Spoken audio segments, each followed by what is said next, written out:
What up, everyone? Back doing another episode of my sports videos that I've been doing recently. This one's going to be a little short, just going to talk about St. John's basketball recently and some important upcoming games this week in college basketball. So, right now, St. John's is 3-5 in conference. They got some big wins over Marquette, Georgetown, and they beat Creighton, who they play tonight, actually, on the road. But we lost to Georgetown at home at the Garden this past weekend in a game that we easily could have won. And I take away 5 things from it, and it's really been the same things that have been hurting us all year. I know a lot of people are saying, oh, it's on Mullen. We played a horrible non-conference schedule, which we did, aside from VCU and when we played Duke this Saturday, and maybe Georgia Tech, our non-conference is pretty weak compared to other, Big East schools and whatnot. But we played horrible 3-point defense throughout the entire game against Georgetown. We did not have a good shooting percentage. I believe Georgetown shot close to 50%, if not above. We were below 40%, which is just horrible. I mean, you can't expect to win a game like that. We need to make layups. I mean, I don't know about the rest of you guys, but I swear I saw probably like 10 missed layups in the second half alone that game. Given you expect to miss one here and there, but that's 20 points that we basically just gave away. Especially 3 or 4 of them were on that final sequence, which I'll mention in a minute. Although the one big thing that I think really hurt us in the end was McClung for Georgetown, who didn't play in the game the first time we played him, when we beat them in overtime in a game that we also probably should not have won. Let's be honest, we got a little lucky, played some great defense at the end, but forced overtime and win in overtime. But McClung didn't play in the last game. In this game, he had 20 points. He had 4 or 5 threes, I believe, so he was really the difference in why Georgetown was able to beat us in this game. If you take him out of the picture, it's not 20 points less they have, but they probably have at least 10 less, which puts us in a much better position heading down into the game late, and we probably win the game, to be honest. So he was definitely the difference. Lastly, that final sequence at the end where LJ got the steal, we were down 2. We were down 75 or something like that. We were down 2 points. And he had one person that was in front of him. He would have had to try and, go up and beat him or, set and take the shot. Previously set up something else, pass to a teammate. Instead, he didn't.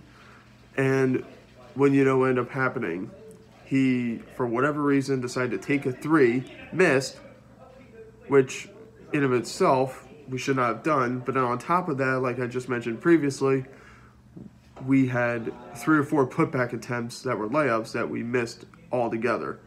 So, and that would have tied it as well. So, and when we missed those,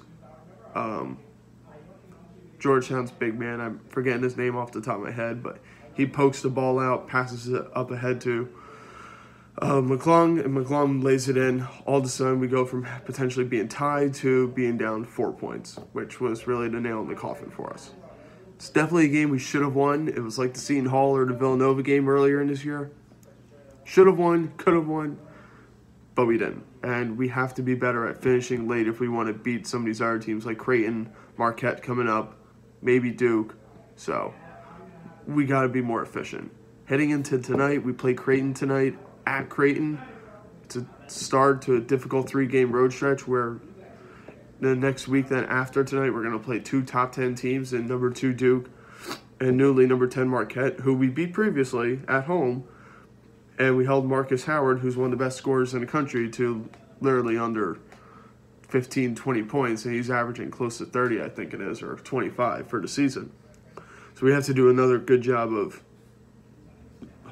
constraining him. But focusing on tonight, we have to defend the 3-point line. Creighton's going to shoot a ton of threes. That's been their motto ever since what's-his-name became the head coach there. I'm drawing a blank. Forgive me, but they like to shoot threes. So if we can defend the 3-point line and force them to miss it, that'll be good. Number 2 is defending the rim. We're not a very big team. At times, we even play with 5 guards. So we're going to need to protect the rim, force them to put up some tough shots, miss some layups, pull up jumpers, stuff like that. Number 3, we need some balanced scoring. It can't just be all Shamori getting all the points, or Mustafa when he does, or Marvin. In the last game, Marvin and Justin Simon combined went 5 of 29. And they're 2 of our starters. You can't win with a formula like that or have guys shooting like that. Everyone gets a bad shooting night, but when someone has a bad shooting night, we need to have people contributing off the bench to score, despite however many minutes they get. So Trimble, Keita, gotta get some scoring in. The guys got to be motivated. There's been some talk that they don't play as a team all the time and they play more as individuals. So it's going to be important for them to, play as a team tonight, because this is a must-win. Because if we lose this game, I don't think we're going to beat Duke on Saturday. We're really going to start being pressed to make the tournament, and we might not. Because I don't think we're going to run the table the entire month of February, which is almost what you would have to do if we lost this game and we lost to Duke. So those are kind of like my key points for the game tonight that we have to be able to do if we want to win. I definitely think we'll win. I think we can win. We just have to stay true to who we are and play like we have all year and be able to finish late. We do that, we're going to be able to win easily. Looking ahead, though, a little bit to some of the games that are coming up this week that are also big, in addition to St. John's versus Creighton. Tomorrow night, there's 2 big games, Arizona State at 9 o'clock. The reason I say that is because those 2 teams are probably going to be battling for the Pac-12, and the winner obviously gets the automatic bid. But there's talk that the Pac-12 might only get 3 teams in it this year, so get a chance at 9 o'clock that isn't terribly late for some of us to watch 2 of the Pac-12 teams that will make it if they're able to, because they have as many losses as St. John's right now, and I think only one of them is projected to make it right now in terms of Pac-12 teams. Also tomorrow night, if you're able to stay up, watch number 4 Gonzaga play at BYU. Doesn't sound like a tough game, but BYU will play Gonzaga tough. They always do when they're at home, since Gonzaga is the big dogs in that conference. It's kind of like when Gonzaga goes to play St. Mary's. So if you're able to stay up for it, watch them, because Gonzaga truly has one of the best teams in the country. They'll probably be top 5 throughout the entire year, barring an upset of some sort. On Friday night, there's only one game, really. You got 2 ranked teams playing, Maryland and Wisconsin. They're both 21 Maryland's 21, Wisconsin's 24, So that'll be a good game. It's probably going to be there because they're probably going to be 3, 4, and 5, somewhere in that range for the Big Ten throughout the year. Moving on to Saturday, there's really 2 games to look at. The first one is at 2 o'clock when North Carolina goes to Louisville. North Carolina's 9, Louisville's 15. Louisville embarrassed North Carolina before, so you got to expect the Tar Heels to be motivated and ready to play this time at Louisville.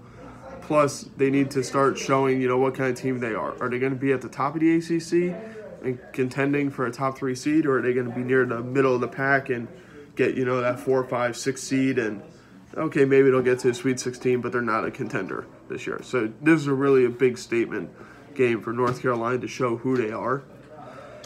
And then lastly, Kansas and Texas Tech play at 4 o'clock on Saturday. It's on CBS. There's no more football, so you can go ahead and watch that game before you watch the football game on Sunday, obviously. Kansas has a lot to prove because they've already lost a couple of games in conference. They lost to Iowa State already. They lost to West Virginia, and they just lost to Texas. That's 3. And Texas Tech is one of the better teams in the country right now that no one really saw coming at the start of the year. So Kansas's entire reign in the Big 12, winning the Big 12 regular season, could be hinging on how they perform as of late and how they perform against Texas Tech, who is probably the 2nd or 3rd best team in the Big 12.